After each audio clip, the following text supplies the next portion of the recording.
Maybe I'm crazy, but Tom Brady is king petty. Maybe I'm crazy, maybe I'm not. Welcome to Maybe I'm Crazy podcast. I'm Joy Taylor. Thank you so much for joining me today. Today we talk to Chris Godwin, wide receiver for the Tampa Bay Buccaneers, formerly number 12, now number 14, but always 12 in our hearts. He tells us a little bit about his conversations with Tom Brady and how he ended up giving Tom Brady number 12 and what he expects from the BUCS this season and what he's doing to stay in shape during quarantine. Also, we'll have the whole gang in, Crazy Gang, Heller, T, and Donnie, and a very special announcement. Donnie is engaged! Congrats to Donnie and Janae. So excited for you guys. Can't wait. You guys are going to have the most beautiful wedding, and I'm so happy for you. We're also happy for you, so that's very exciting news to all the Crazy Gang fans out there. Make sure you say congratulations to Donnie and Janae. Awesome. Well, let's get started with Chris Godwin. So very excited to talk to Chris Godwin, who's been in the news a lot lately, which we'll get to in a second. But how are you doing? How's everything going? Obviously, wide receiver for the Tampa Bay BUCS, who have a new quarterback now. Penn State Nittany Lion, which I'm from Pittsburgh, so I'm gonna ask you a little bit about that later. I know a lot of people that went to Penn State. But how are you doing right now? How's your off-season training going and all of that? Yeah, everything's been going pretty good so far. Obviously, the virus has kind of put a hold on everything that everybody's been doing. So just kind of getting creative with my workouts has been the biggest challenge. Trying to do a lot of workouts, I've been doing way too many push-ups. I need to stop and start changing it up, do some cardio or something. But outside of that, everything's good. I'm healthy. So that's the biggest positive in this all. Where are you right now? I'm in Tampa. I stay here year round. Just I can't seem to escape the sunshine. No, I lived in Miami for 10 years, so yeah, I totally understand. So are you able to get outside and run at all, or do you have a bike? Yeah. So we're not on lockdown or anything like that. So I try to go outside and run, for some cardio, but also just take a couple walks just to get some fresh air and really just not be in the house. Where would you normally be in your off-season training right now? Like, what would you normally be doing if all of this wasn't going on? So I'm normally based out of Tampa, but I make a couple trips to Dallas and LA to go see a couple of my trainers and do some receiver stuff in Dallas with D-Rob, and then work with my guy Ryan Flaherty out in LA. What do you miss most? Like, what would you normally be doing that is driving you crazy that you can't do right now, besides working out, of course? Yeah, really just being able to go out and do stuff. Whether it's something as simple as going out to dinner or going to a movie or even going bowling or something. Just being able to go out with your friends and really just kick it. I kind of feel like everybody's cooped up now and everybody's just itching to get outside. Are you a good bowler? Am I a good bowler? I'm an average bowler. I got some friends that are really good bowlers, so I think one day I'll be there with them, but I'm not going to try to hype myself up right now. I'm a terrible bowler, and I have long nails too, so it's kind of pointless for me to try to be good at bowling. But I'm one of those people that does the grandma roll. Yeah. But bowling's fun though. It's more fun if you're good at it. I'm super competitive, so it's that's why I probably don't like to do it, because I don't like to do stuff I'm not good at. Yeah, I feel you. I think it's a lot more fun too, when you're with people who are similar skill level. If one person's really good, then and everybody else is trash, that's not fun for anybody involved. You know what I mean? Exactly. I couldn't agree more. So you have a new quarterback, and you were in the news a little bit over the past couple weeks because, he wears number 12, and you wore number 12, and you wore number 12 in college. How long have you been wearing number 12? Since I was 14. So it's freshman year of high school, and then wore it in college, like you said, and then up until now, really. So it was very interesting, and it still kind of feels weird. We just released the pictures from the jerseys and stuff like that, and just seeing the 14, it looks a bit strange to me. But I think it's going to be something that grows on me, something I kind of make my own. And at the end of the day, it's the player that makes the number anyway. Yeah, but having a number you can get emotionally attached to, that's been your number since high school. So I totally understand that. So when you found out that Tom Brady was coming, Was that your first thought? Like you're excited he's coming, then you're like, oh wait, he wears 12. Yep, that's exactly what happened. So I was excited just because, like, if Tom Brady joins your team, why would you not be excited? You know, just as a player, as a competitor. And then I was like afterthought, I was like, man, like he's probably I'm gonna have that phone call at some point in time. And yeah, it definitely came. It definitely came. But you know, I wasn't I'm not too heartbroken about it. You know, just because, like I say, it's what he's done in this game, just kind of like the person like that he is. Like I'm, out of respect, just I was happy to give it to him.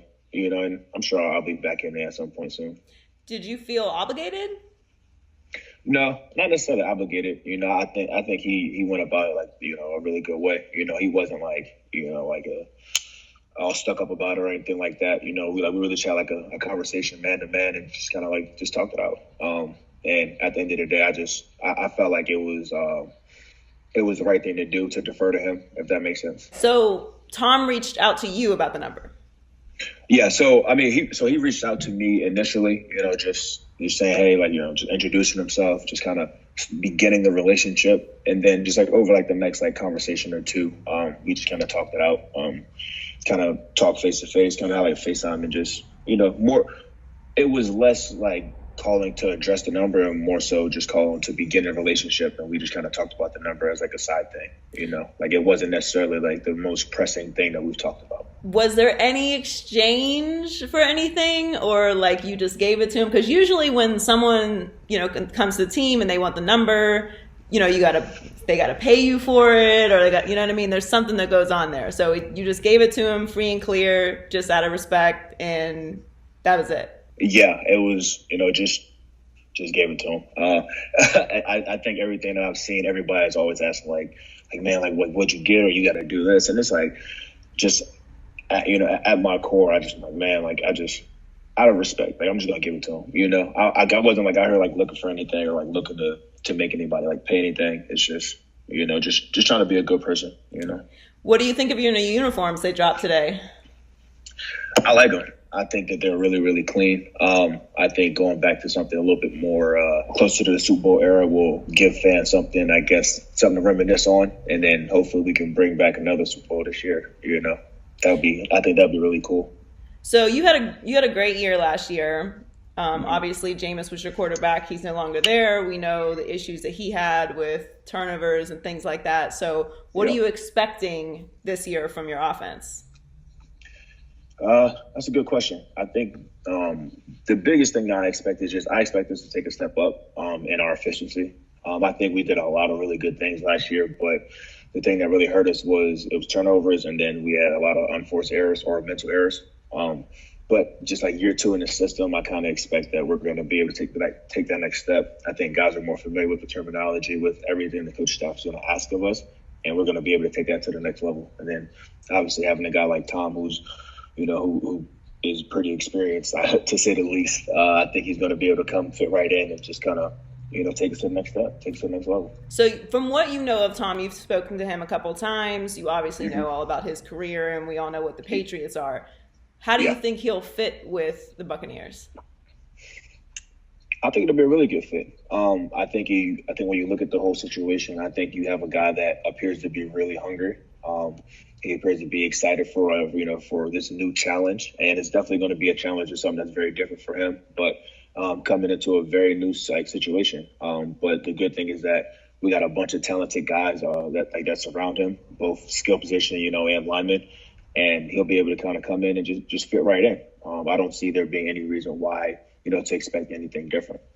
Now, BRUCE Arians has a reputation of being, kind of a fun guy. He's real chill and cool. Yeah. Is that really how he is, or is it just the hat that throws everybody off? No, I think it's pretty accurate. Like everything like that I've experienced in my first year, he's been really cool. He's been like really down to earth, and he's a no nonsense guy. He's not going to sugarcoat anything for you. Like if you go and expecting everything to be all cool and all chill, like you're going to be in for a rude awakening when you mess up, because he's going to call you out, and it's not just like one person. It's like if anybody messes up, no matter what level they're at, he's going to call them out equally. And just as a player, you got to respect that from your coach, that he's going to hold everybody to the same standard. So just like playing with him, like playing for him, like in my first year has been, it was really, really fun. Obviously the production helps, but just being able to go talk to him, like whenever I didn't understand something, and knowing that, he wasn't going to like snap on me or look at me kind of weird, just knowing that he had that respect for me as well. What are the fans like in Tampa Bay? Because obviously you guys are going to have a whole different type of attention this year, being that Brady is there, and maybe even some expectations that are, rising this year with him being there. So what are the fans like? You think it's going to be a different energy this year? Yeah, I definitely think there's going to be a different energy. But the loyal fan base like that's here, it's a really good core group of fans. Like they come out, like the last, handful of years haven't been the best record-wise. And so for them to continually come out and support us says a lot about, that core fan group. And then obviously, with Tom coming and, the increased expectation and people just want to see, I think we're going to get a whole lot more fans that kind of hop on the bandwagon. And, and that's cool. Like I think we're going to have a lot of people showing up to these games, just excited to see it. And, as far as I'm concerned, we're going to put on a show. So you went to Penn State. I grew up in Pittsburgh. So anyone who grew up in Pittsburgh, for the most part, like you either go to Pitt or you go to Penn State. So did you spend any time in Pittsburgh while you were at Penn State? Because it's kind of far out, but yeah, it's a couple hour drive. But like me and my fiance, we drove out there a couple of times, just mainly in search of food. We there's a bunch of like really good food spots out in Pittsburgh, so we went out there and I want to say about 5 or 6 times just to grab some food and stuff like that and chill. That's dope. What was your experience like at Penn State? I mean, that's a football powerhouse. Yeah, it was really, really fun. I think it was the right fit for me. And then obviously, once my first year, we still had the sanctions, but they kind of got lifted like midway through the year. So it kind of gave us like a rejuvenated sense of urgency. Like everybody was excited to get to go to a bowl game, and each year we progressed to a better bowl game. And then obviously my last year I played in a Rose Bowl. So just getting an opportunity to do that was something I only dreamed about when I was a kid. Did you have any hesitation about going there with the sanctions on the school? No, not particularly. So when I had committed my junior year and the sanctions were already in place, right. For me, it was more about when I was making my decision, it was more about going somewhere that I felt like could develop me to academically, but also to get to this point on the field, and I felt like Penn State was the perfect fit for that. And getting the bowl games back during my tenure there was just a bonus. It was like some icing on the cake. And obviously things worked out pretty well for me. So you played with Saquon Barkley. Was there a moment where you could tell Saquon, he's gonna make it? Yeah. There was he had this one run during his freshman year, just during training camp. And he was coming in, and I think it was him and another 5-star running back that came in, and they were kind of competing for the backup job. And he made this long touchdown run. He broke a couple tackles, and we're doing live scrimmage. And I'm we all looked at each other and was man, that was kind of special. And then his first game getting real playing time, I think it was against Buffalo or something. It was raining, and he jumped over a guy that was that wasn't diving or anything. He was trying to standing straight up. And we were all he's got the juice. This man, he's real. And it just kind of took off from there.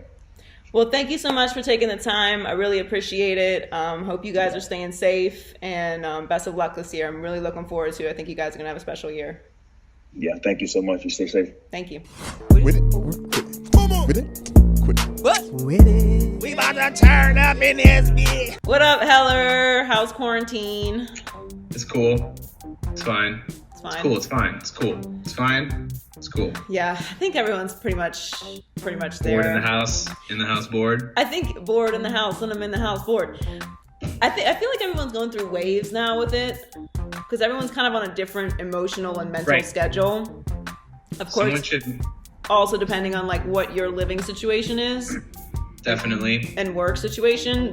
But I feel like everyone has, at this point, gone through every cycle that there is to go through of it, whether it's fear or emotional breakdown or frustration or anxiety or joking all the time, or this isn't a big deal, to, oh my God, this is the apocalypse. Like, I feel like everyone I've talked to has gone through everything at this point. And now we're just now kind of all reaching the point of acceptance. Sometimes you go through all of it in one day too. Yeah. Sometimes you feel that whole rainbow of emotions. It's here we are. Anyway, let's talk about some sports. Here we are. Let's talk about some sports. What's going on? Okay, Tom Brady to Tampa Bay has been the story of the NFL offseason. Tommy splashed a little gasoline on the flames Monday with a dissertation on himself and his career in New England. Brady had nice things to say about literally everyone except old no days off Bill Belichick. Brady's only mention of his coach of 20 years was to say that Bill wasn't even the one who called him on draft day. Spicy. Joy. Tom Brady hates Bill Belichick. Wit it or bit. Does he hate him? I think if we define hate as not in the most visceral term, then yes, he hates him. So He has strong distaste for him. He has strong distaste for him. So I will say with it. He definitely is not feeling the boy right now. He's off him for real. So look, that whole thing, the whole Players Tribune article or letter, essay, whatever you want to call it, was very carefully written. Tom is no dummy. Okay. And I'm sure he had multiple people from multiple different principals read it over. His agents, a PR person, his wife, maybe a trusted friend. I'm sure he read it several times. Any of the kids get to read it or not? Probably. Gave it a little once over. He's got some teenagers, I think, so. Yeah. I mean, maybe his oldest, just to make sure, it has the right tone and everything was picked specifically because he knew everyone was going to pick this thing apart to the end of time.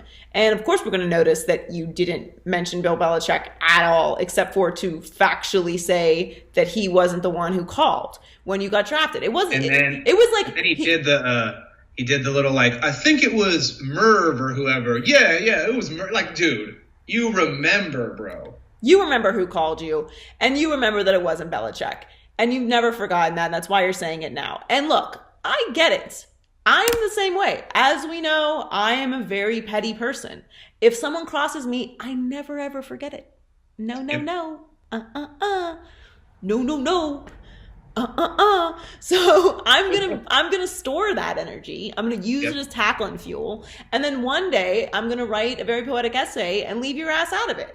It was a very impressive catch and release of that emotion by Tom Brady. Yes, and he held it for a while. And the most successful people often have a almost unhealthy tolerance for stress and very, very extreme emotional discipline because they're able to harness situations that would otherwise disrupt and take other people off their path and keep that emotion steady while not forgetting where it came from and who wronged you and being able to still be successful and use that later. And that's clearly what's happening. Now, look, the bigger picture for me, other than the fact that obviously Bill Belichick and Tom Brady are not friends, which I think we can safely say at this point. My thing is, what are you doing, Belichick? Like, what are you doing? I think we kind of all assumed that this was an understood arrangement between Bill Belichick and Tom Brady. I don't know why I continue to do air quotes. So I'm going to remove that. When understood, air quotes. Arrangement. But it did seem like this was always an arrangement between Belichick and Brady that, I'm going to talk to you the same way I talk to every other guy. You take pay cuts. We're going to continue winning. You lead the culture. This is the mantra. But behind closed doors, they have a scotch and a laugh, and they're on the same page about it. Well, it appears that's not the case. And in fact, Tom Brady has been really kind of eating it for a long time. Now, listen, it led him to being the greatest quarterback of all time in 6 championships. So it's not like it wasn't a handshake deal, and they figured out a way to make this work. Mostly eating it like avocado ice cream, baby. so much avocado ice cream was eaten to make this dynasty happen. But it seems like Tom Brady is the one who sacrificed the most to make that happen. Like, this was Bill Belichick's plan. It was his culture. It's his organization. What he says goes, even when it comes to Tom Brady. And look, like I said, it's not that it hasn't worked out for Tom Brady, but we all know things come to an end. None of us are that delusional that this is just going to continue forever and ever. Of course, the most cutthroat coach of all time, Bill Belichick, cutting everyone all the time, not paying anybody, would know that more than anyone. And Tom Brady is not silly. He knows that eventually he's going to stop playing football. Right. You should be on the same page. You already knew what the situation was when you let go of Jimmy Garoppolo. So how does Robert Kraft not step in, Bill Belichick and Tom Brady get in a room, and Belichick is just nice for once in his life?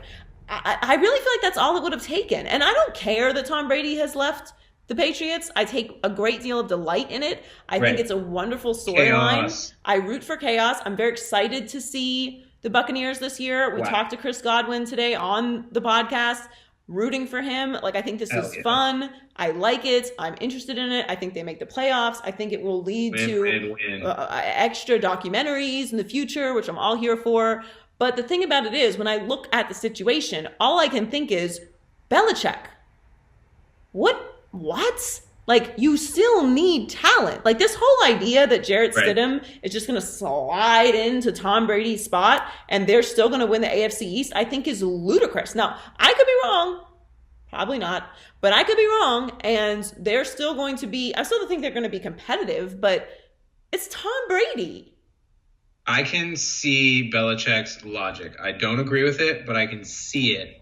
And it's a simple calculation of floor, and he thinks that the floor that Jarrett Stidham is starting at is much higher than where Brady started at when he found him off the trash heap, splitting time at Michigan, and Merv called him, or whoever that dude was from the Patriots. And so I see how Belichick thinks this way. I just think that, they don't drink scotch, Joy. Yeah, that's a Rodgers. Kraft's the only one who does, and I'm sure he tried. And Tom brought his own special water, and Bill wanted I don't know, what kind of beer do you think Belichick drinks? Like a Budweiser or something? Like, he just wanted something, probably like a Sam Adams, because that's what Sammy Adams Patriot would drink or whatever. Adams, yep. And then they couldn't even have a moment over scotch. So yeah. It fell apart there in New England. We'll see. Side note, it's National Beer Day. You got, are you going to have one? I am going to crack open a Modelo later today. Ooh, I stockpiled some Modelos before this all started because I knew that they were going to go quickly. And the plant that makes them is actually shut down. Real fact. What are you going to drink today? I'll probably have a Modelo, but I actually just put a couple 805s. Couple 805s there in the fridge to cool. In the chill box? The Firestone Walker in Santa Monica. It's right there. Heller's a big beer person. Not really, actually. You are a craft beer nerd. Don't lie. I like flights because I like 4 ounces of beer. I like to try different varieties. What I really am, Joy, and I have some in arm's reach, actually, and you well know this because I think you gave me one of these bottles. Oh, yes. Dog. The hen dog. All right. Are we done with Brady and Belichick? Should I read the next thing? We are. What's next on Wit It, Quit It? All right, cool. Let me put that dog away. All right. Jadeveon Clowney, Cleveland Brown. We know this story long before it begins about a city that never ever wins. Mistake on the lake, now bake on the take. Mayfield got ad money, Haslam got truck stops, so I doubt that Clowney will be where the buck stops. Joy, Clowney to the Browns just makes sense. Wit it or quit it. Wit it, and true or false, you thought you were going to be a rapper at some point in your middle school to mid-high school years. You had a notebook that you put rhymes in. What's up? You had a notebook that you stored rhymes in. Oh, I still have those notebooks, Joy. I don't currently write, but I got my pen was something at some point. I don't really know what's there, but it was probably basically like alternative level angst, but just in rap form. I would like to hear those at some point. Okay, before I continue with Clowney, did you watch Love Is Blind? No. It's such a disappointing answer. It's a wonderful show. I'm not there yet. I'm not that far away from where I'm normally at due to this quarantine, but I'm inching there. I watched Spencer Confidential, that really bad movie on Netflix with Mark Wahlberg. I'm almost there. Okay. I'm almost there. But well, I mean, Love Is Blind is an excellent show, and I'm telling you because I watched it with Jason when I was in quarantine in Miami, and he was where you are, and then 20 minutes in, it was like a must binge situation. You're not going to get the reference, but for everyone who's seen Love Is Blind, when what's his name? Oh my God, what's his name? Give me a second. Yep. Is love blind? Yes, it is. That's what they determined on the show. That's what the conclusion is. That's what they determined on the show. When Cameron and Lauren, when Cameron meets Lauren's mother and raps for Lauren's mother, I fainted. I was like, they had to come check on me. He did what? He rapped for her mother. And when I tell you, my heart I can't handle awkward situations. I'm not built for them. I can't function. I'm just like, all right, well, how do we get out of this situation immediately? It has to end. In this instantaneous second, the awkwardness has to stop. And it was as dramatic as I'm making it. So watch the show and get to that point, and you'll know what I'm talking about. For everyone who's seen it, you know what I'm going through. Okay, anyway, I love Jadeveon Clowney to the Browns. This is perfect. The Browns are doing this move where they're acquiring all of this talent. Clowney is not a big sack guy, as we know. He's played in one entire season, 16 games, since he's entered the NFL. So he has major injury concerns, which is what's really working against him and Cam Newton at this point, because people want to physically evaluate you with their doctors. But there's some other things at play as well, of course. Cam Newton was MVP, Joy. Listen, nobody's bigger a fanboy of Cam Newton than me, but it is working against him right now. It's an added thing that people can't evaluate him with their team doctors in person. I bet you won't make a workout video listening to gospel edited black and white. I bet you will. How big of a fan are you? How big of a fanboy are you? Oh, will I do it? Bet you won't. Oh. No, because then people think I'm making fun of him, and I'm not. You could probably find a lane for yourself. I'm with you, Cam. Know what I'm saying? You can. All right. It's walking the line, because I'm a big fan, but if you don't know I'm a big fan, then you're going to think I'm clowning him, and I'm not. But anyway, the point is, while this is fun, and I like the idea of Clowney going there, the thing about the AFC North is we know what the Ravens are going to be, right? They're not going to take a step down. The Steelers are going to be, we're assuming they're going to be better, assuming that Ben Roethlisberger is going to come back at a considerable percentage of what he was before he left. But have you seen Ben Roethlisberger lately? I was about to say, he's about to be 50% more than he was, if you know what I'm saying. It's disturbing. It's not a good look. I don't understand why more people aren't outraged by it. It's probably because it's Pittsburgh, but I'm from Pittsburgh, and it's concerning to me. Beards are in right now. Huh? Beards are in still. Beards are in right now still too. So there's a certain amount of That's not even a beard. That's and it was pre-quarantine beard. So this is just what you look like. It's not okay. It's not a good look. It's not presentable. I'm all for a nice, a nice beard, facial hair. I'm a big fan. Okay, I don't even mind long hair, but he's it's not okay. No, so I don't know what Ben Roethlisberger is going to shape he's going to come back in. But Joe Burrow might be with the Bengals. They're going to be Trish, though, even if he is there. Are they going to be better than they were last year? Can't be worse. So where do the Browns fall in all of this? I really don't know. And it bothers me because all the talent that they have there, they should be more relevant. I'm still not completely out on Baker. And the other thing is, we still have to adjust to a new coach and new coordinators. All of this is new for the Browns. So Baker already going through all the changes he's gone through. Now the season will be affected in some way or another because of everything that's going on. So I really don't know what to make of the AFC North right now and everything that the Browns have done in the offseason, because this is a really make or break year for Baker, because Stefanski is not his guy, and people are already questioning whether he is capable of being what the Browns need him to be, and I'm just not sure about all of it. I'm sitting here thinking, who's the next quarterback name you tape on that super long jersey after Mayfield? I'm excited. The Browns are back. They're back to being the only dumpster fire you want to watch. You know, it's great, because I was when you were talking, I was like, oh, so the Browns can be hype, but Lamar Jackson's in their division. They don't have it. They got Odell, but someone's got to throw it to him. They had their hype year. It was Baker's rookie year. They had their hype last year, so now it's just pure chaos. It's that pure chaos. I love it. Clowney is all hype too. I mean, he's played 75 games and he has 32 sacks. Like, I remember vividly. He's a better run blocker. He is a disruptor. He has the capability of making big plays, but it's just not his game.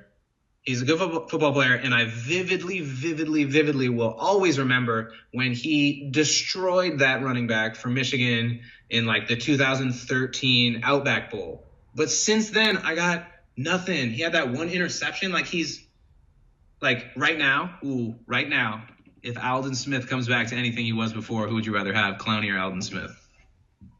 Because Aldon Smith's going to be cheaper. Oh, I mean, if Aldon Smith comes back at what he was before, of course Aldon Smith. That's better than Jadavian. That's what I'm saying, is that he's not, but Jadavian is a all pro. So it's, everyone can't, you know what I mean? Because it's because you have an assumption that at the money that he's asking for and at his name recognition level, that he's a big time sack guy, that he is disrupting every single play like that. But he has major injury concerns, and he is not that consistent of a disruptor while still a disruptor. He's a better run blocker. So again, like as I'm saying, it's another name for the Browns, but how relevant the Browns are actually going to be, even with all these names, I really don't know, because the AFC North is kind of unpredictable outside of the Ravens at this point. But everyone else has something going on. And I don't know you're right. I don't know what the Browns thing is. Right.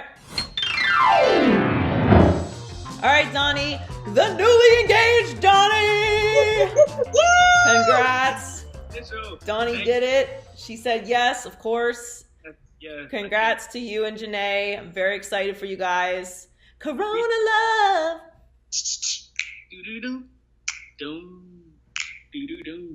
We cannot wait. I mean, times are crazy right now, and we're all in need of some love, and it's love so awesome. It makes me so happy, and I really need somebody to do that remix, because I've been singing it to people in the hopes that someone will like pass it along. Yeah. I need to get it to your cousin. My cousin could do it. Yes. 360 and who? Oh my God, I should know this right now. Remix God.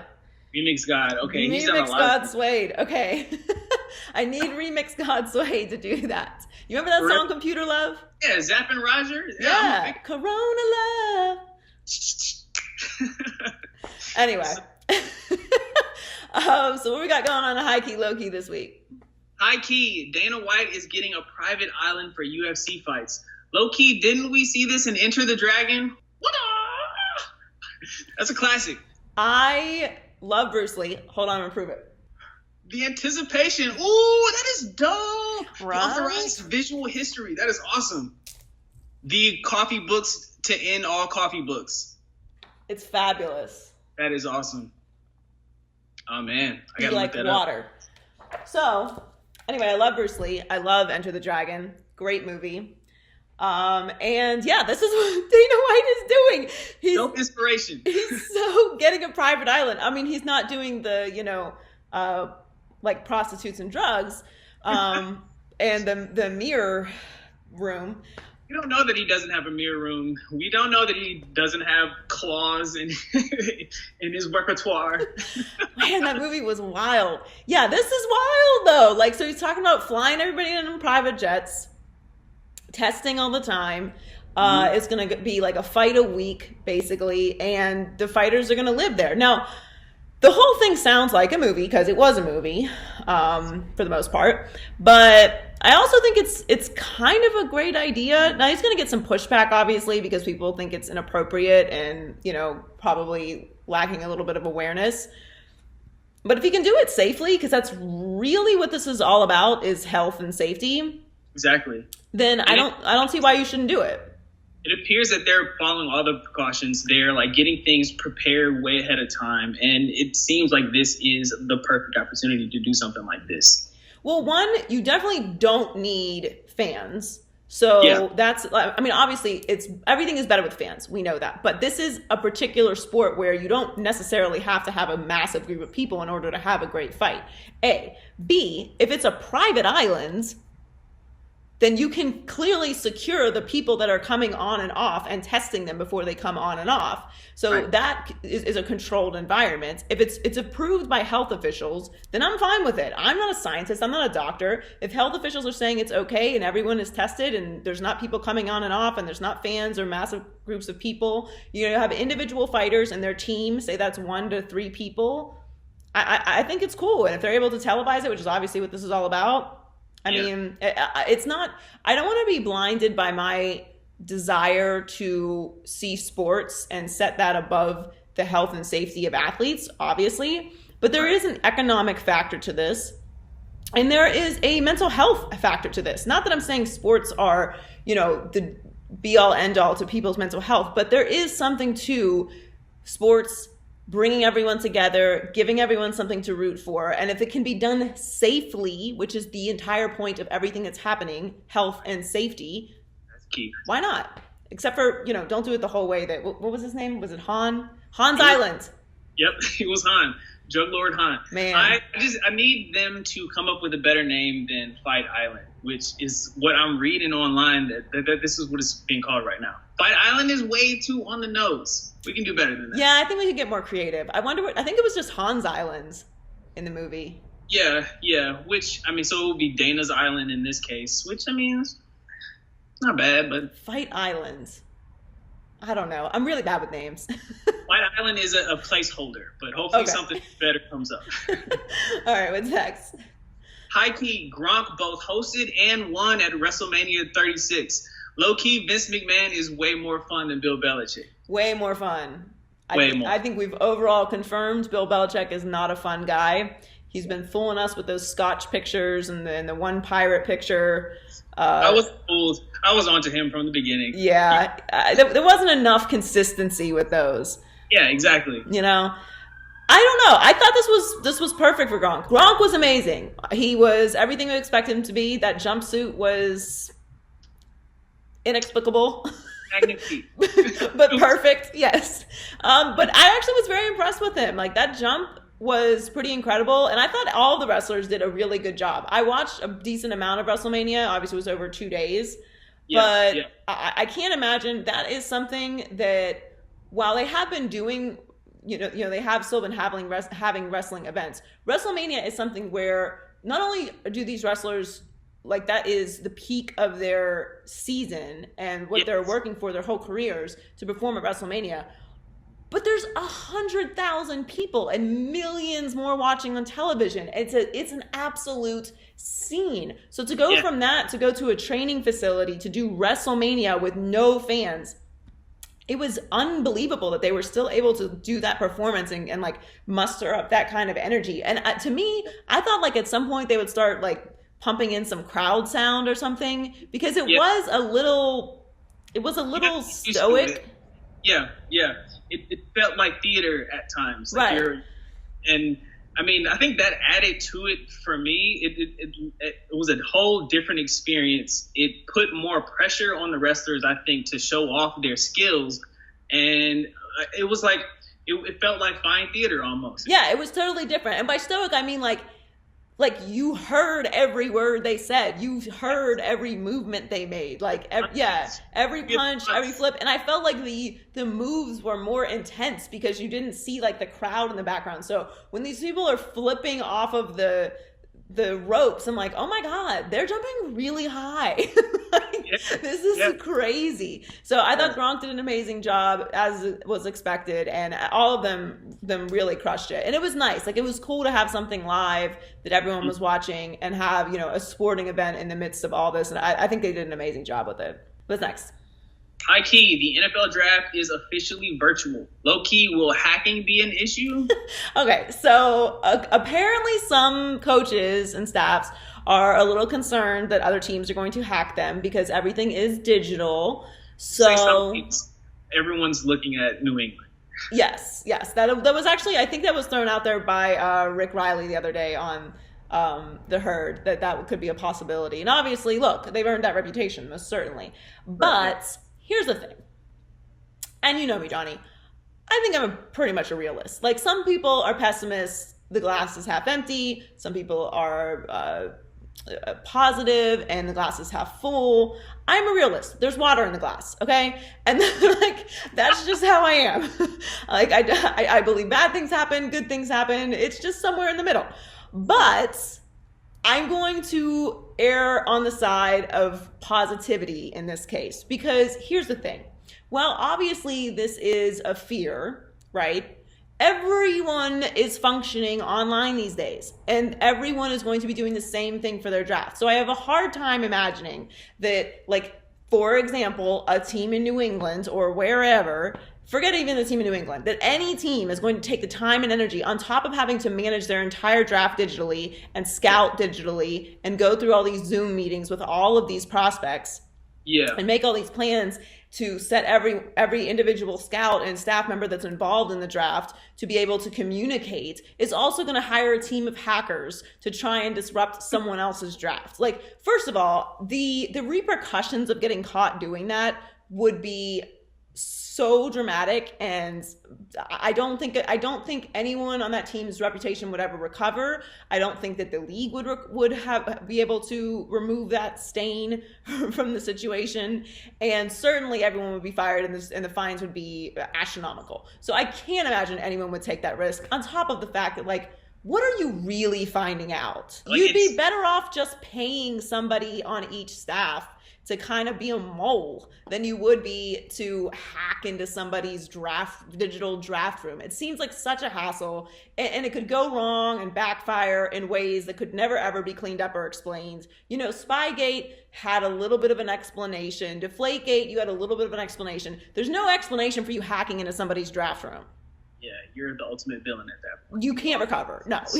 You're done in the sport. It's worse than the Astros. It's worse than any cheating scandal ever in the history of sports. Yeah. So I'm just, like, I understand the anxiety, but, like, this is happening, and I don't think that anyone is going to hack anyone. It just feels it's a little too Dr. Evil for me. Yeah, agreed. Yeah. What did he used to do?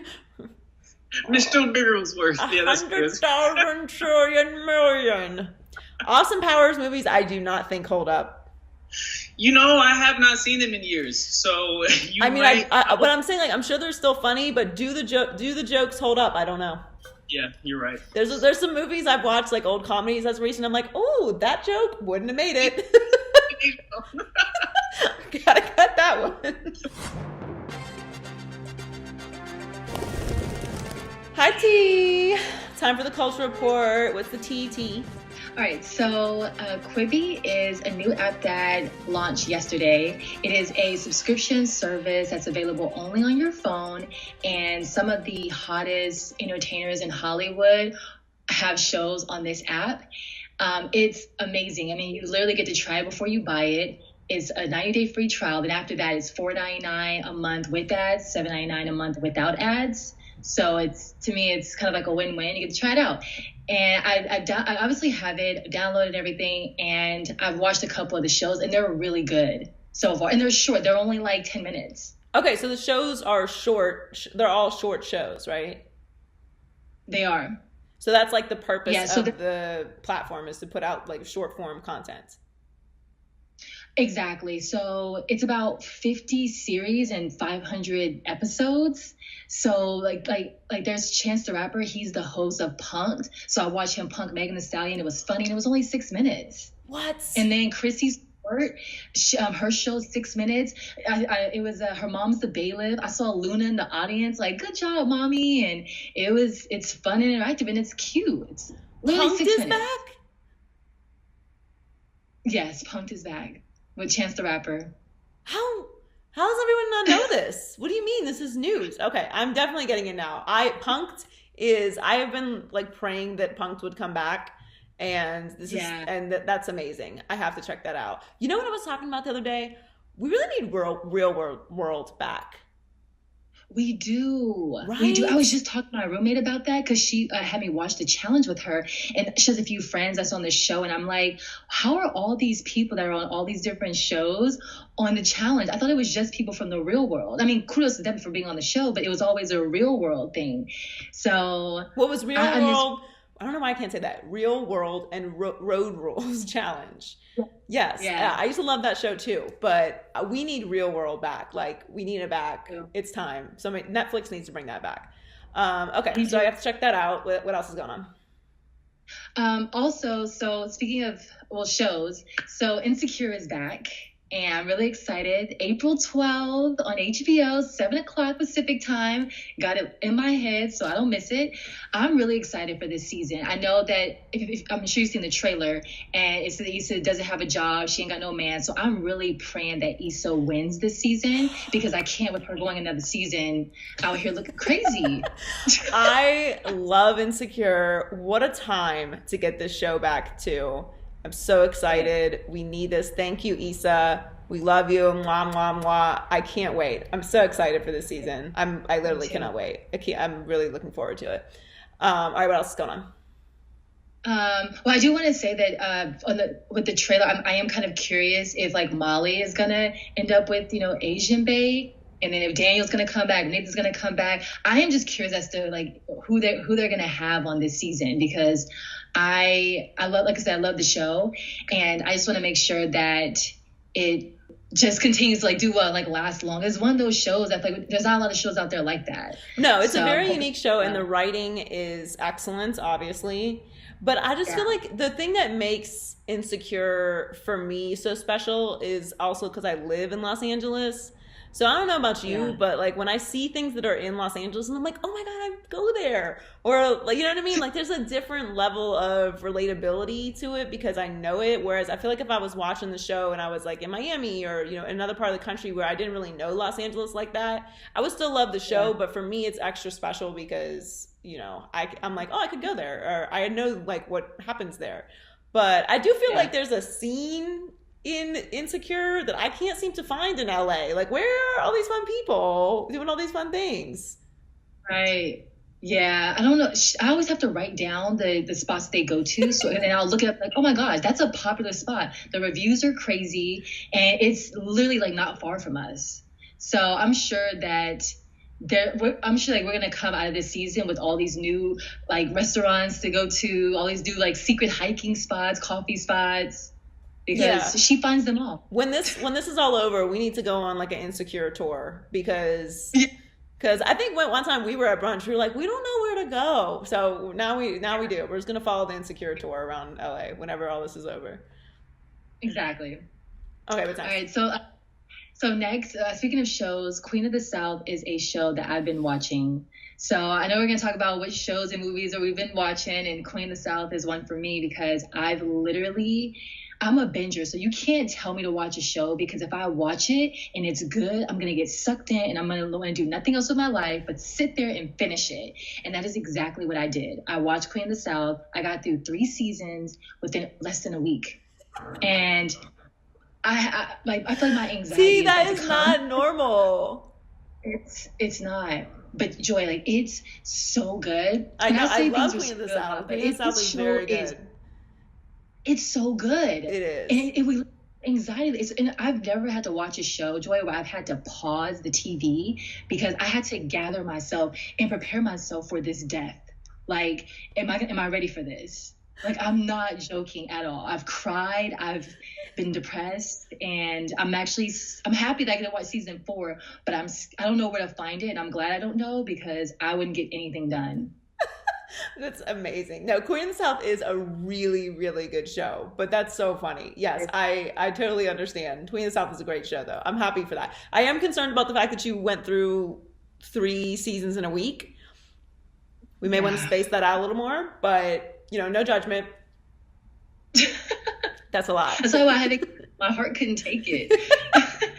Well, I watched The Banker the other night, and it is a great movie. And speaking of Anthony Mackie and Samuel L. Jackson and Nia Long, and speaking of LA and places in LA, it's based in Los Angeles. So it's it's a fun watch. I did like some research after watching the movie because it was so good, just about like the story. It's a true story. It's really good. And all 3 of them actually give great performances. Have you seen it yet? I have not, but I was looking for it. I couldn't find it, but I think I saw it maybe on Apple TV. It is. It's on Apple TV. Yeah. Okay. Yeah. So if you're looking for a good movie, I wouldn't say it's like, it's historical, it's funny, it's interesting, and it's really cool. So that's like how I would describe the movie. So you're going to learn something, but also if you're in Los Angeles, you're really going to learn something. Like I had no idea about this part of history in Los Angeles. So I enjoyed it. Nice. And now I'm working my way through Ozark right now.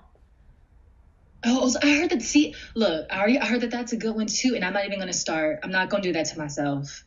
Well, I would finish Queen of the South first, but Ozark is a great show, and I am on the 4th episode of the new season. It's excellent, so I recommend it after you're done with Queen of the South. Queen of the South. And I'm going to binge that too and then come back stressed out. It's not really like, I don't want to spoil it for you. You'll like it though. It's good. Okay. I trust you. Thanks so much for joining us this week. Make sure you follow us on all our social media pages at Maybe I'm Crazy Pod and subscribe on YouTube. Our podcast is available on all podcast platforms, iHeartMedia app, SoundCloud, Spotify, Apple Podcasts, and of course you can watch on YouTube. Make sure you follow us on our Twitter at Maybe I'm Crazy Pod, Instagram. Why can't I talk today? Instagram, Maybe I'm Crazy Pod, and myself, Joy Taylor Talks. Hope you're staying safe and staying well and social distancing and staying home. We'll be out of this soon.